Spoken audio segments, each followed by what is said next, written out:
and welcome to week 7. This week we're going to do the run cycle. It's fairly similar to a walk. You'll see that there are some key differences, but it's really going to kind of seal this idea home of the key frames that we need, the contact down, passing, and up. They are a little bit different again in a run cycle. And we're going to have to change the timing, but this is kind of the next step in growing your animator's toolkit, kind of if you wanted to get into animation. The ball bounce, the run, the walk are generally your typical kind of assignments. After this week, I promise we will change it up a little bit. You'll have a little bit more freedom. But this week, we're going to do a run cycle. I've posted some links here kind of to further bring home what I am saying when I go over the run cycle. This is just a reference to see a run treadmill, which would kind of be our looping cycle, versus forward moving. We will be doing forward moving this week, but just looking how the body moves, how the feet kick back. Now, depending upon the speed at which you run, your legs are going to be a little bit different, but look at how high up these legs go in the back, and there is going to be that point where both feet are actually off the ground. So you can kind of see our contact down, passing, and up here. These other videos are just kind of tutorials, getting the key poses, said from kind of different people. What is a run cycle in animation? Again, an animation, basic movement of a character when they are running. This one says 12 frames, that can be adjusted. This is a looping cycle. Again, we are doing forward moving because I want to make sure you understand how we show weight. And once we put weight on that front foot, you cannot move that front foot. It's really important as an animator that you are constantly thinking about where the character is putting their weight and how they're using that body weight. You know, if you stand up and put your weight evenly against both feet, your hips are going to generally be centered. If we kind of tip our hip to the side, you're putting the weight on that side foot so we can move the other foot, but you can't pick up that one. So the hips to feet are very important in animation. Then this one has a nice reference video, and they kind of show it breaking down between the legs and feet and arms. And then this is the image that I will talk about and show, but it is showing it through different like styles and characters. Then Alan Becker, we've watched these clips before. A run cycle is a looping animation of a running character that starts on one leg, goes to the other leg, and starts over on the first leg. In the last video about walk cycles, we broke it down into 4 main poses: the contact pose, the down pose, the passing pose, and the up pose. You could say that a run cycle is broken down the same way, with its own contact, down, passing, and up poses, but many animators will combine the down and the passing poses, add an even higher up pose, and call the old up pose the kickoff pose, to give him more air time and less ground time. So this is how we will do it in this tutorial. We can start with our new up pose, then draw the path. Alright, now I'm going to let you watch this on your own. For the sake of us and learning, I'm going to still do contact down, passing, and up, but we're also going to add a double up. You know, I find it easier than what he said, but however you want to think about it, that both feet off the floor up. This person did their own reference, and then they did a character run cycle. The other thing we're going to be doing a little bit differently this week is creating a camera and locking it. Because when you're animating in Maya, no matter what you're animating, you need to know what your camera is. Because if I animate a walk or run cycle, whatever, you know, lip syncing, if I'm not animating knowing what the final camera is going to be, I might not be able to tell what's going on quite as well. You know, imagine kind of like if you go to see a play, if 2 characters are talking to each other, in real life, they would face directly towards each other. But in a play, they need to turn a little bit towards the audience so you can actually see what they're saying. You can see their emotion. It's called cheating towards the camera, and we need to do this in Maya. So for every assignment moving forward, you'll need to set up cameras or a camera. This way you know exactly what's going to be seen and you can animate towards your view. This is 100% industry standard. So for this first assignment that I do Wednesday, and I have both of your assignments due Wednesday and Sunday. Sorry if last week I said Thursday, Wednesday and Sunday. So for this assignment, you'll take a screenshot showing that you created and locked a camera. I'm just going to do this for the half body run cycle because why not? You're going to have to do it anyway. So you need to create a camera. In the channel box, you're going to lock it and then take a screenshot. So let me show you what I'm talking about. I've got my leg rig set up here. Now technically we're in the perspective view. So that means my perspective camera is showing. If I'll do this just so you can see. My cameras are shown here. So let me go.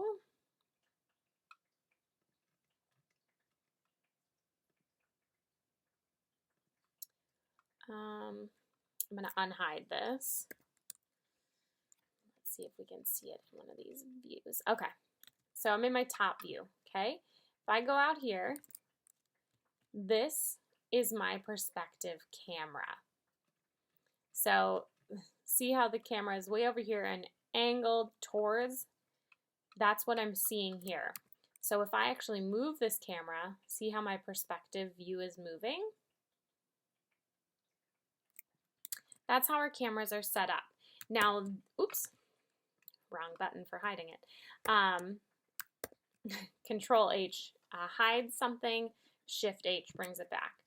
The reason why Maya by default hides the camera is because you're navigating inside the camera view. So when here, let me bring this back to show you. So my camera is right here. When I do something like this, the camera is actually moving.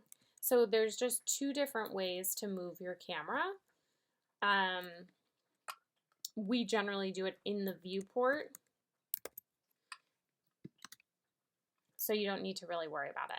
Now that's great. We've been using our perspective view, getting our cycles, taking the play blast from the view, looking at Maya from the view. Fine and dandy, but I can animate and then easily just move this a little bit and I've lost what my camera was. Yes, I can try to get it back, but you know, Command Z or Control Z to undo does not undo a camera movement. So that's why we just set it up. So there's a couple different ways to do it. You can go to Create Camera. Now there are 3 different cameras here. For this course and everything, just a base camera is fine. The base camera, you would move the camera in or out to zoom. A camera and aim, you have the camera. So again, I can move left, right, forward, back, rotate, whatever I want. But there's also an aim point. So I could put the aim point on the hips. So no matter where I move the camera, it's always going to be focused on the hips. And then the camera aim and up allows you to kind of work with 3 different points. Again, no need to worry about that. We're just going to use the base camera. What I like doing, however, is looking in my perspective view, getting my camera set up how I like it. Don't forget, we have our resolution gate, this gray box with the blue ball inside. We want to get that set up as well. So I'm going to turn that on so I can make sure, you know, what I'm actually seeing is what would be on the frame. I can go into my render settings. I'm going to change this to 1920 by 1080. Close. All right, so now I'm really seeing what's going to be seen. That looks great. You can go to View, Create Camera from View. So it's doing the same thing. It's creating a new camera, but it's allowing you to visually see what the camera is going to be looking at while you do it. I hit Create Camera from View. You now see I have this perspective 1, because I took it from the perspective view. If you did it from the top, it would say top 1. But now I have this new camera. So I'm going to double click on it, and I'll call this, run camera, whatever you want to do. Now, currently this is just like a perspective camera. I can do whatever I want in this view, just like I did before. If I hit spacebar, I can now toggle, I can go to panels up here and do my perspective view. This is separate than my camera view. Or I can, keep this as my top, whatever you want. Sometimes what I like to do is I have my camera view, and then I just go at my perspective when I need to rotate and change something, and then go back to my run camera because that'll be still. Now, we haven't locked this yet, and that's what we need to do. So I'm going to click on run camera, and I'm going to look in my channel box over here. I'm at, again, Control A to go from your attribute editor to your channel box. And I am going to click and drag down the words, translate to visibility. You don't really need visibility, but that's fine. Clicking and dragging to select all. You can also click, hold shift, and click the bottom. And then I will right mouse click and lock selected. Now if I click on my run camera, you'll see there's this like little gray box here, and I can no longer toggle around this viewport.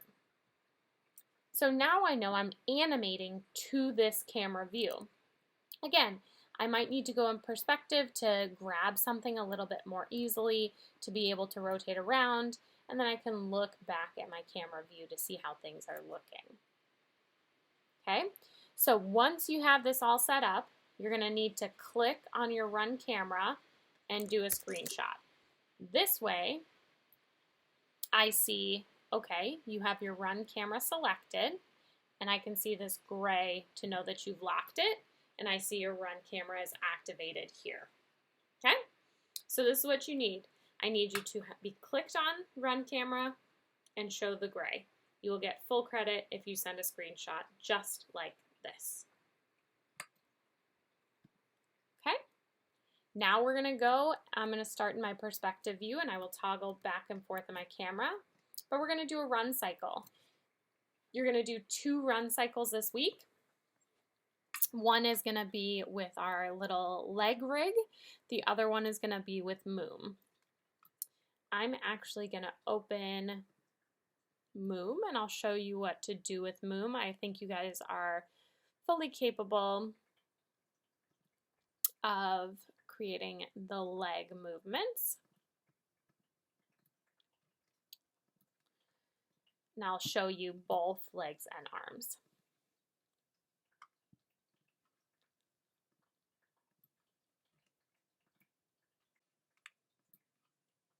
All right, so do Wednesday, create a run cycle with the ball and leg rig. It will be a normal run, and it will be forward moving. Again, once this foot hits the ground, it will stay there until it takes off again. 4 steps for each forward moving, 4 steps, all of which are forward moving. So left, right, or right, left. 16 keyframes total, because we've got contact, down, passing, up, but then you're going to also need this double up. So you'll have 16 keyframes plus a double up for each one. Submit my files and play blast. Contact is on 1, down is on 4, passing on 7, up on 10, contact on 13. This is just a guide. You don't have to use these, but I find that some people like to kind of have a stronger guideline. Then do Sunday. You'll create a forward moving run cycle with Moom. Same exact keys, same exact everything, except we're bringing the upper body into it as well. Act it out. See how you run. See what you do. See how long it takes you. And then try to make that happen. Okay? So let's look at Moom here. So I'll show you actually with this. With our run cycle, okay, In our contact, in all poses, your weight is going to need to be centered. So even though I'm putting my foot down here, you'll notice my body is further back because I'm coming from the air and I'm landing. So again, we're kind of thrusting ourselves and catching ourselves. When we're in the down, we're kind of getting our weight a little bit closer into our front foot, but we're bending our knees. And again, the down is still going to be the position where your arms are furthest out. Kind of notice though, I mean, our arms are tucked. We're bent more in a run cycle than in a walk. Passing, we've now crossed over. Our weight is kind of centered again, but our other foot is forward. Up, we're really stretching here. We're getting further away, and look at how much distance we're going to travel. Okay, you can run with your feet really close, but we're going to kind of move it out. And then we're going to get this double up, which is just bringing this back foot off the ground, this front foot forward a little bit more. So it's not a full key change because we're going to do it after we have the key frames around it and just get this foot off the ground. So you're going to start by contact down, passing up, contact. Then you'll go back and adjust your double up.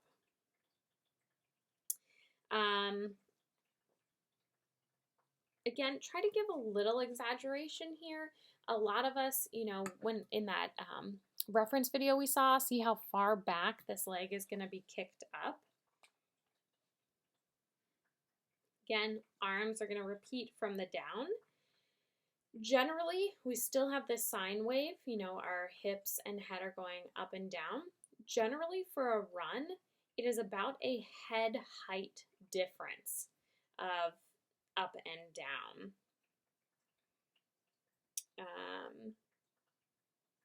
Think about overlapping action, and when we act it out, okay, when we go down, our head kind of comes down, and then it's going to go up with us as well. So we're going to do all these poses just like we did our walk cycle, okay? So I'm going to turn, maybe get Moom kind of in a easier pose to work with. I know my arms are going to be bent for the most part here. So getting Moom a little bit situated before I even get going. Relaxing the fingers.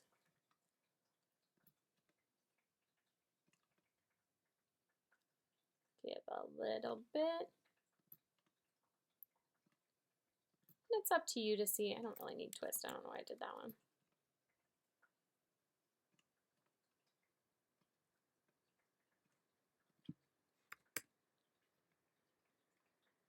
Scratch is what I was looking for.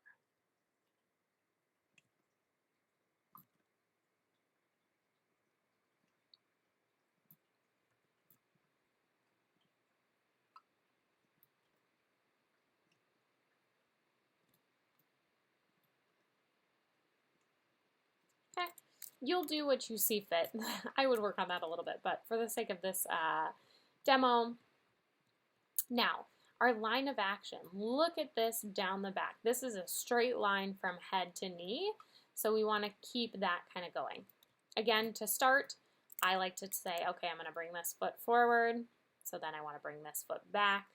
If that is the foot that is forward, this is the arm. Remember, opposite arms, then legs. Bring this up.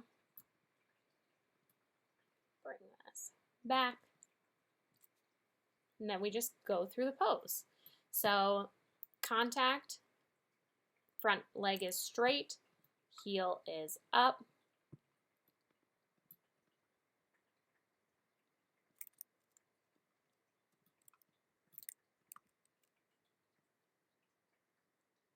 We don't want to break the rig, but I do want to give it a little bit of exaggeration.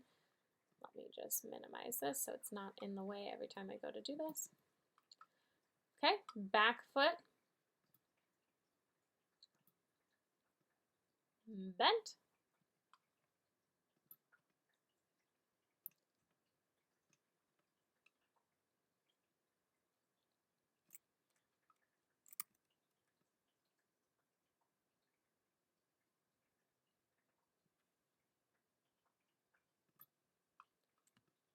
front arm.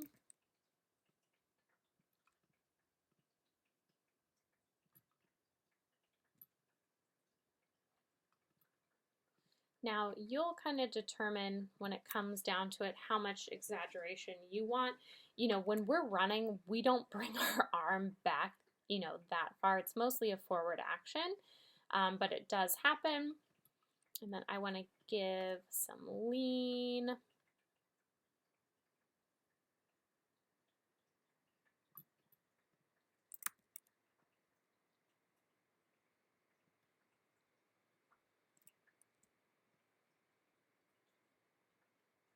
Okay, and then again, we can select all, S for set key. Okay, so contact. Down, again, our arms are going to be the furthest out. We're down and bent on this front leg. Of course, our foot doesn't go anywhere. We just want to remove, let's move forward in time first, Jen. So down, I'm going to go to 4. Doop.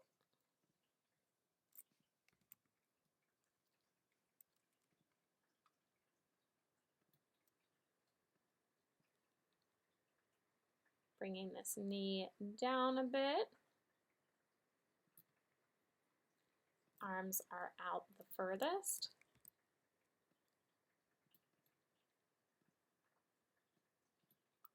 Same thing is going to apply with our wrists and our hands.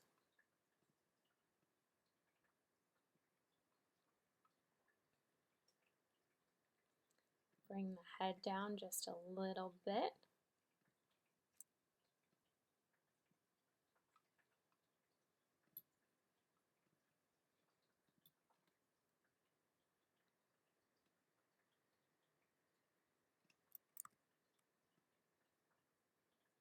Okay, we don't want to break his foot here.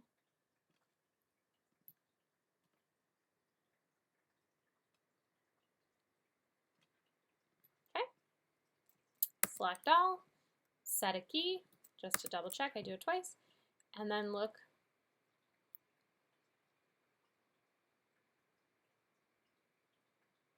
You know, my head movement isn't that extreme. This hand looks to be moving a lot more than the other hand. So some things that we can kind of adjust and see what we think.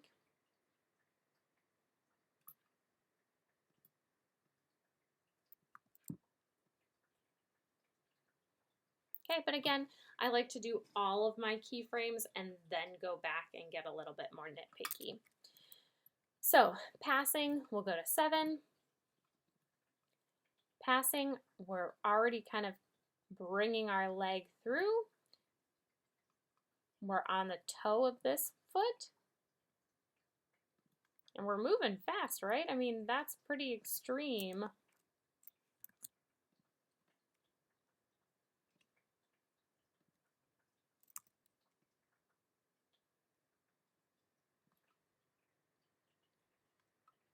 Slight bend still.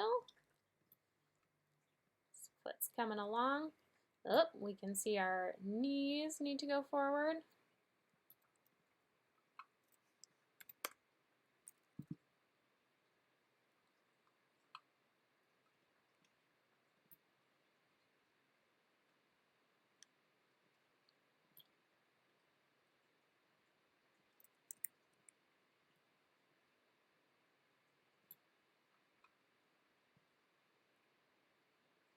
Oh, not ball, what am I doing?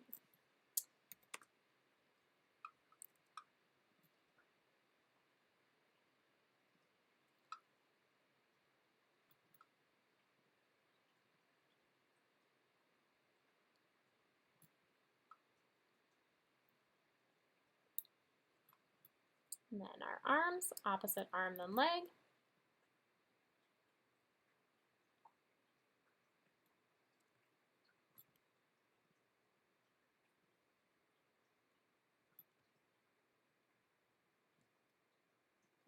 Probably run into issues here with our arms going through our body, so let's bring them out, looking into a front view. I have also left his eyeballs behind. Probably want to grab that. But for right now.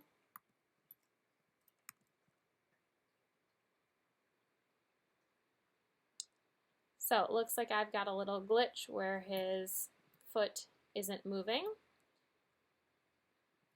So you have two options. I might try to delete this middle key for the foot. That obviously freaked it out a little bit more. So then we got to go back in and fix it for the down. See? So now it kind of goes through. So we've got contact, we feel the down more, and we get to the passing. Up at frame 10. Up, remember we're at the furthest stretch. Our leg is out, our arms are coming forward.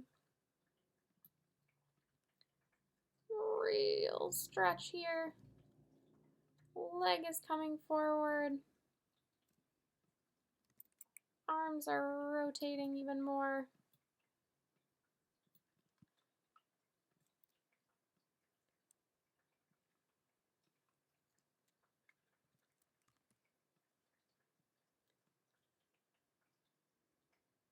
And then we'll go to 13 for our contact. I'm actually going to go back to 10 and bring this foot up just a smidge.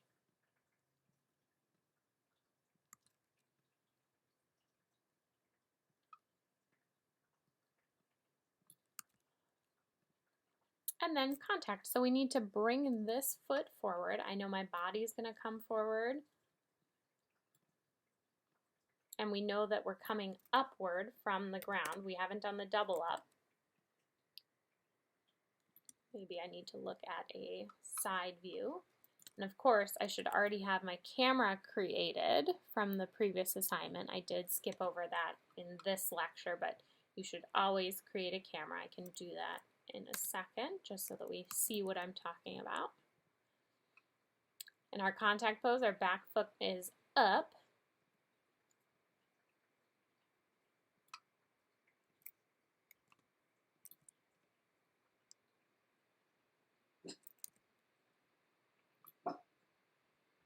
Excuse my dog.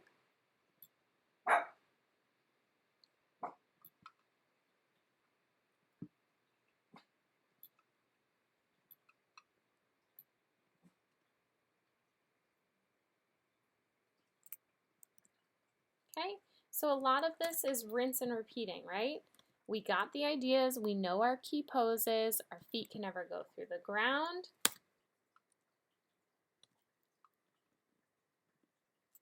Can bring our arms out a little bit, back a little bit. You know, maybe I did too much arm movement right away, knowing that they're going from the down, so that's something that you may want to edit. Bringing my head down a little bit, we can see what we think. And you will leave this ring, that's just part of the default. I think I want to go further forward.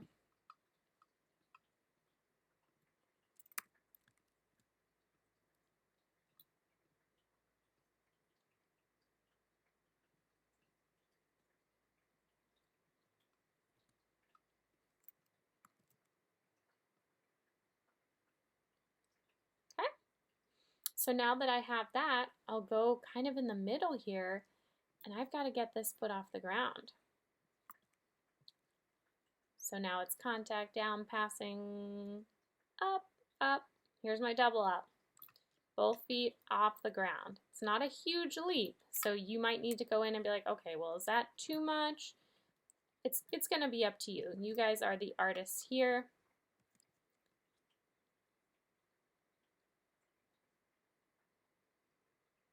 Okay? So now I would go through, knowing that runs are more active, I would make sure I'm really getting the head bounce. I would look at my arms, make sure I'm adding movement to the wrists. You know, when are they coming forward? Maybe I want to add a little bit more here.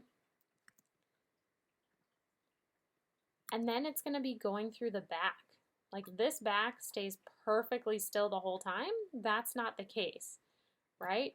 So we're going to give a little bit of bounce and movement to all of our controllers.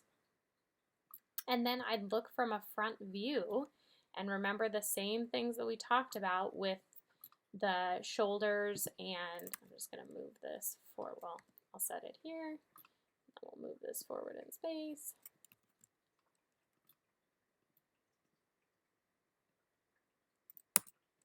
That way his eyes aren't weird. And again, I grabbed the outer ring, not all three of them, because when you move them together.